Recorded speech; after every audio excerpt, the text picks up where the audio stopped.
It started with a flyer on my mailbox, bright yellow, with bold letters shouting, "Community Fundraiser Parking Event." The problem? The community event wasn't in some park or community center.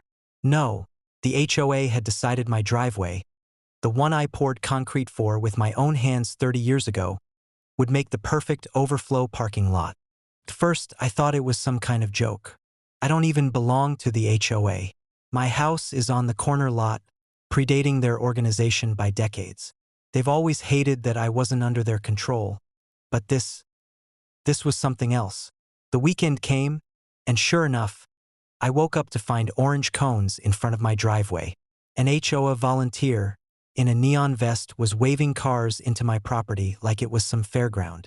By noon, there were 7 cars crammed into my driveway and even one parked on my lawn. I stormed outside. "What the hell do you people think you're doing on my property?" Karen, the HOA president herself, stood smugly by the curb with a clipboard. "We needed more space for the fundraiser. Since you refuse to pay dues, consider this your contribution. It's for the good of the community." I nearly blew a gasket. "You have no right to use my property without permission. Move the cars now." She gave a fake laugh. "Call the cops if you want. They'll tell you the same thing. They can't interfere with HOA business." Oh, Karen. She really thought she was untouchable. So I did call the cops. They showed up about 20 minutes later, looked around, and shrugged. "It's a civil matter, sir. You'll have to take it up with the HOA in court." That was the last straw. If the system wasn't going to help me, I was going to help myself.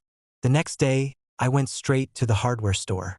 Heavy-duty steel, gate posts, welding supplies, and most importantly, retractable tire spikes. Cost me a pretty penny, but it was worth every cent. By the end of the week, I had installed a reinforced steel gate at the end of my driveway, complete with an electronic keypad only I knew the code for. Just behind the gate, flush with the concrete, were the retractable tire spikes. When the HOA saw the new setup, they nearly lost their minds. Karen marched up to me with that same clipboard. "This is ridiculous. You can't put up a gate without HOA approval." I leaned against the gate, grinning.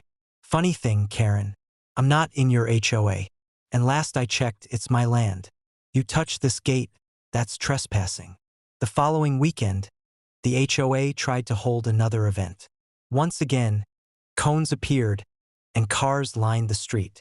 But when the first unlucky volunteer tried to sneak into my driveway, he met my shiny new gate. He tried to back up, muttering about authorized access, and in doing so, rolled right over the spikes I had waiting. PSSSHHH. Both rear tires deflated instantly. The look on his face was priceless. Karen came running over, screaming about lawsuits and damages. "You can't do this. You destroyed his car." I calmly pointed to the giant, "Private property. Trespassers will be prosecuted" sign bolted to the gate. He drove onto private property without permission.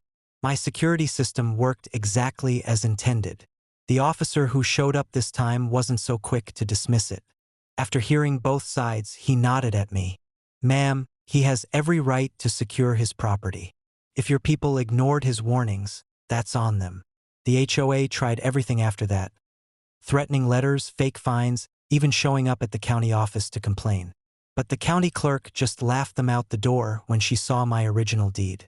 Eventually, Karen had to call a special HOA meeting to explain why their community fundraiser ended up costing them thousands in pop tires, refunds, and bad press. Neighbors stopped trusting her, especially after I handed out copies of the incident report proving I was in the right. Now, every time I pull into my driveway and hear the gate click shut behind me, I can't help but smile.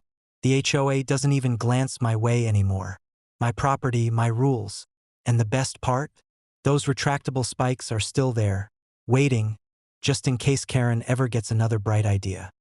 Last year, I had to spend 6 months overseas for work. Before leaving, I made sure everything was secured, fences repaired, and cattle tended to. I had a ranch hand checking in weekly. Everything was in order. But when I returned, I didn't recognize my own land. Where my fields once stretched, there were rows of cookie-cutter houses. sidewalks, streetlights, driveways, and bright banners that read, "Welcome to Oak Ridge Estates, Phase 2. 138 brand new homes, built directly on my property." I nearly ran my truck off the road. I stormed straight to the HOA clubhouse, where Karen, the president, was sipping iced tea like a queen on her throne. "You've got 10 seconds to explain why there are houses on my land," I growled. Karen smiled sweetly. "Oh, don't be so dramatic. The developer decided to expand, and your ranch land was perfect. Don't worry, you'll be compensated once the sales finalize." My blood boiled. "You built on MY property without consent. That's trespass, fraud, and theft." Karen laughed. "You weren't using it. Now families will enjoy it. You should be thanking us." I didn't yell. I didn't argue. I just walked out because I knew something she didn't. See, the developer who originally built their subdivision? I'd gone to school with the CEO, and while the HOA thought they were cozy with him, they forgot one important detail. Their contracts only covered the lots already sold. They had zero rights to expand without purchasing new land. And they hadn't purchased mine, which meant every one of those 138 houses was sitting illegally on my ranch. I called the CEO. "Hey, you might want to check your records," I told him, "because your company just built Phase 2 on land I still own." There was silence on the other end of the line, followed by a panicked, "What?" I sent him the deed, the surveys, and the aerial photos. Within hours, his legal team descended on the HOA like a pack of wolves. Turns out, the HOA board had forged documents claiming they had development rights. The contractor never verified ownership, they just built. That single mistake triggered one of the biggest lawsuits in county history. The HOA was sued for fraud. The developer sued them for damages. Homebuyers sued them for selling illegal lots. And me? I sued for land theft. In the end, the HOA was completely bankrupted. Karen and her board were personally liable for millions. Their homes were seized, their assets drained, and their reputations destroyed. As for the 138 new houses, the county condemned them. Some were bulldozed, others sat empty, rotting shells of a failed scam. My ranch hand and I tore down the cheap sidewalks and fences, and I reclaimed my land.